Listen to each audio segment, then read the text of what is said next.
J'ai trompé mon mari. Je l'ai quitté pour un autre homme, puis je suis revenue avec son bébé, juste pour le voir me fermer la porte au nez et couper les ponts avec ses parents qui avaient pris ma défense. Je paraissais heureuse. Je me sentais heureuse. Les papiers du divorce sont arrivés un mardi. Owen avait signé sans contestation. Il n'a rien demandé à part récupérer la bague de sa grand-mère. Son avocat était professionnel, efficace. Pas de drame, pas de dispute.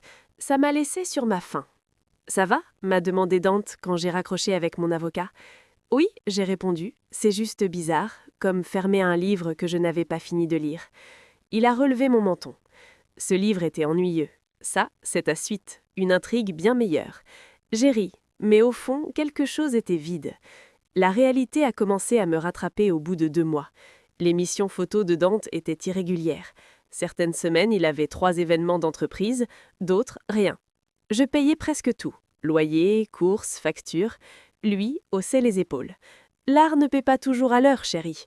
Mais je remarquais qu'il avait de l'argent pour du nouveau matériel photo et des sorties avec ses amis. Notre appartement était un chaos. Vêtements partout, vaisselle qui s'entassait, matériel dispersé sur toutes les surfaces. Quand je lui demandais de m'aider à nettoyer, il répondait « Je ne suis pas un gars de routine. C'est ce que j'aime chez nous. On est spontané. » La spontanéité, c'était épuisant. Je rentrais d'événements de 12 heures et lui jouait avec ses potes. Les restes à côté, pas de dîner prévu. Il m'embrassait distraitement et me disait de commander quelque chose pendant qu'il restait collé à son écran. Les conversations si profondes au début devenaient superficielles. Il parlait des heures de sa vision, de son art, mais dès que j'abordais le travail, le stress, les factures, il se déconnectait. « Tu t'inquiètes trop », disait-il. « Vis l'instant présent. » J'ai aussi remarqué d'autres choses. La façon dont il flirtait encore avec les serveuses, les baristas, les femmes dans les bars. Quand je le confrontais, il riait. « C'est sans importance, je suis avec toi, non ?» Son téléphone était toujours face contre la table, toujours. Je me disais que j'étais parano, que je projetais ma propre culpabilité, mais le doute s'est glissé comme de l'eau sous la porte. Puis, j'ai raté mes règles.